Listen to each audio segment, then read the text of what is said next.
Hey, there's something you probably don't know about me, and that is that I love creating new OCs. When I was like 14, I remember I used to create like one new character every week. So at some point, I had like a silly rom-com story that I was drawing with like 30 characters in it.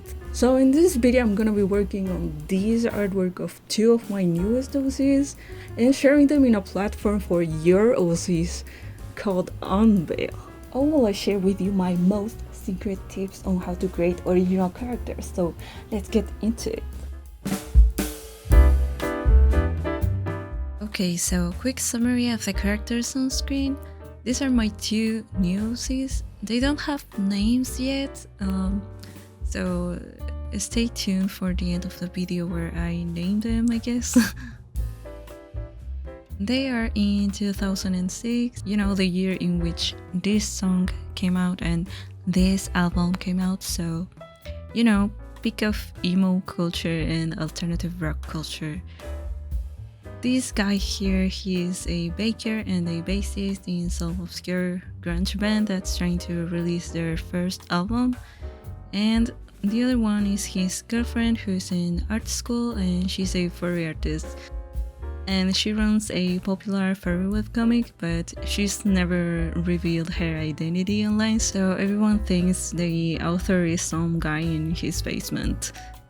So what do you think? Do you think I should start like a comic with them or something like that? Let me know if you would be interested in seeing more of them. But now let's get into the Q&A section. I have to make a disclaimer that I'm no professional character designer and I have never done professional work as a concept artist or anything like that. So this is just my advice as some random Instagram artist who likes to draw cute girls, okay? So a few weeks ago I asked you on Instagram if you had any questions on how to create OCs or anything related to OCs and coming up with ideas and concepts and stories, and here's what people said. How can I make an OC? Are there any tips? Well, I will say you should have a clear idea of what you want your character to be, and for this you can ask yourself these questions. Are they human? In what kind of place do they live? In what period of time do they live? What is their occupation? What kind of clothes do they wear? What's their personality like? All of these answers must be coherent and they will be the key to your character design, because I know it's easy to get carried away and add all the things you think are cool to your new character.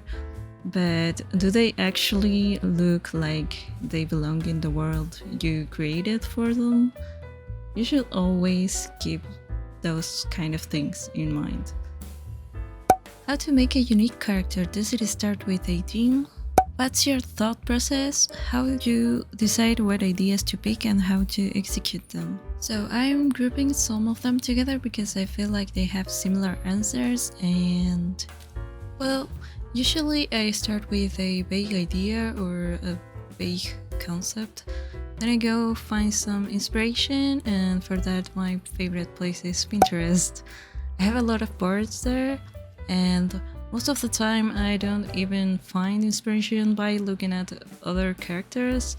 I mean, sometimes I do, but most of the time I'm inspired by pretty objects or pretty outfits, pretty places, and even interior design, because when I look at it I'm like, who would live here and who would wear this outfit, or what hobbies do they have? And then in my head I start to imagine that person, but the actual design of the character is the last step in my process, at least for me personally. But you know, sometimes I'm like, oh, I want to make a character inspired by strawberry milkshake, and that's it. Sometimes I just want to draw a character just to make a new print and never draw them again. So I try making them as flashy and interesting as possible, and I never give them any backstories. How do you make it interesting? How do you come up with a character's personality? How do you create a non-fantasy character that doesn't seem boring? Well, personally, I like to make my characters stand out by using their outfits or their general style as a storytelling tool. I'm kind of a music nerd, so I always link their style and outfit choices around the music I imagine they would listen to, which would also give me an idea of what kind of personality they have. For example, when I was designing these characters, I already knew I wanted them to live in the early 2000s era. And I was thinking like, whoa, wouldn't it be like really cool to have had a band back then? And personally, I like the bass, so I wanted my character to be a bassist, and I was thinking, well, bassists in bands usually they don't stand out as much as the lead singer or guitarist. So knowing that, I knew he would have a simpler design, and because his design is simple, I have to think of ways to make him more interesting. So I decided to make him like lanky and be like really pale and look like he never sleeps. So then I was like, okay, but what does he do? Why does he not sleep? Oh, that's because he works very early in the morning. He's a baker. He makes bread at a local shop.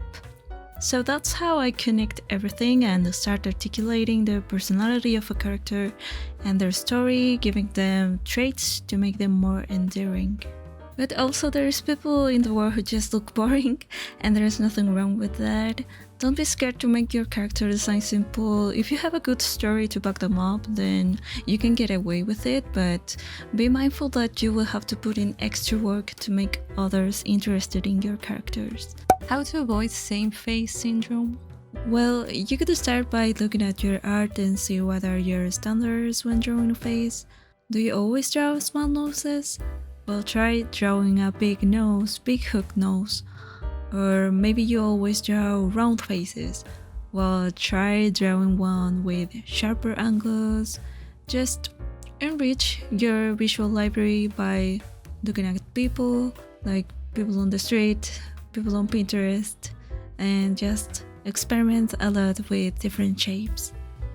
Although, personally, I don't think same face syndrome is that bad, because we all make art for different reasons, and if you're someone who does art just because you enjoy it and it makes you happy, then who cares? Who cares if you draw the same face? Just do whatever works for you and what makes you happy.